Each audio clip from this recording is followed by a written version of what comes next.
نحمده ونصلي ونسلم على رسوله الكريم اما بعد فاعوذ باللہ من الشیطان الرجیم بسم اللہ الرحمن الرحیم۔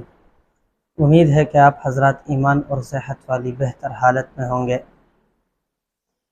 اس سے پہلے 2 ویڈیوز میں ہم نے وضو کے فرائض، سنت، واجبات اور نواقض وضو پڑھے تھے۔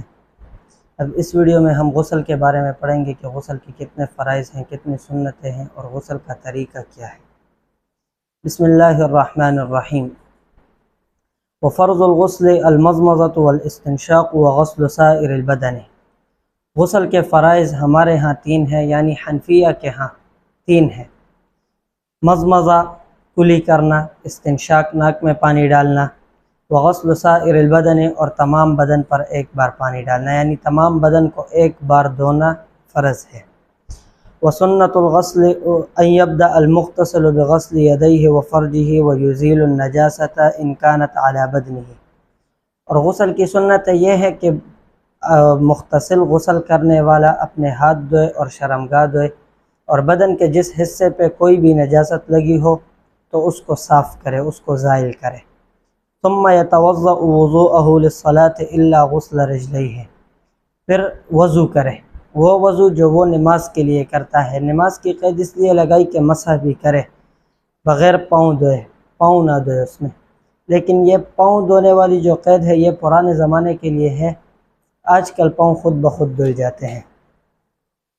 ثم يفيض الماء على رأسه وعلى سائر بدنه 3۔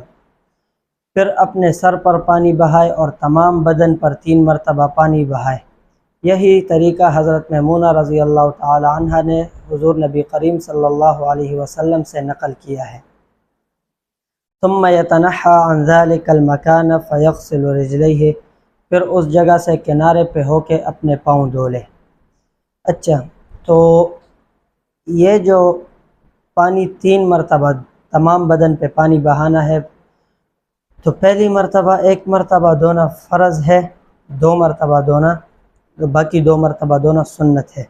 اور سر سے پاؤں تک جسم کا ایک بال برابر حصہ بھی خشک نہیں رہنا چاہیے۔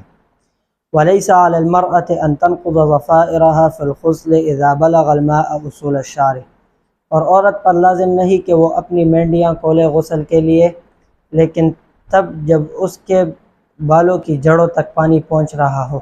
اور آج کل کے کچھ مرد حضرات بھی یہ پیچھے پونیاں وغیرہ باندھتے ہیں، تو ان کے لیے بھی یہ ہے کہ اگر پانی پہنچ رہا ہو تو پھر تو کوئی حرج نہیں، لیکن اگر پانی بالوں کی جڑوں تک نہ پہنچ رہا ہو تو پھر اس کو کھولنا ضروری ہے۔